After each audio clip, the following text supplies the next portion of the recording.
دیکھیں وقت بہت تیزی کے ساتھ گزر رہا ہے. جیسا کہ 2024 یقیناً ختم ہو رہا ہے, 2025 سٹارٹ ہو رہا ہے. 2024 گزر گیا لیکن ہمیں پتہ بھی نہیں چلا.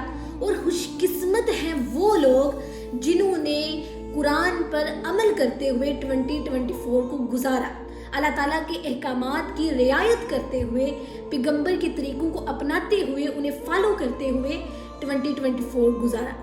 2025 شروع ہونے والا ہے. ہمیں اچھے ارادے, اچھے عزم اور اچھی نیتوں کے ساتھ 2025 کا آغاز کرنا چاہیے.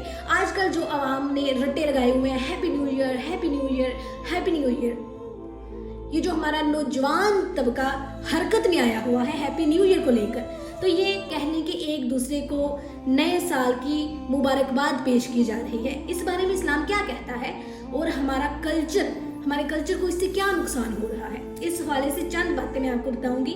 مذہب کی تعلیمات تو بالکل واضح ہیں. رسول کے دور میں جب بھی نئے سال کا آغاز ہوتا تھا تو آپ کیا کرتے تھے؟ جب بھی نئے مہینے کا آغاز ہوتا تو آپ چاند کو دیکھ کر دعا مانگا کرتے تھے. لیکن یہاں دو چیزیں ہمارے معاشرے میں نئے سال کے حوالے سے جو نظر آ رہی ہیں, شروع ہو رہی ہیں, وہ قابل اصلاح ہے. ایک ہے نئے سال کی مبارکباد دینا, جو ہرگز غلط ہے. مبارکباد ہمیشہ کسی کو خوشی کے موقع پر دی جاتی ہے.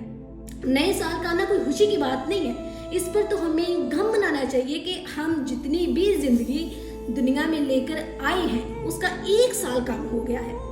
جب بھی نیا سال آتا ہے تو ہماری زندگی کا 1 سال کم ہو جاتا ہے.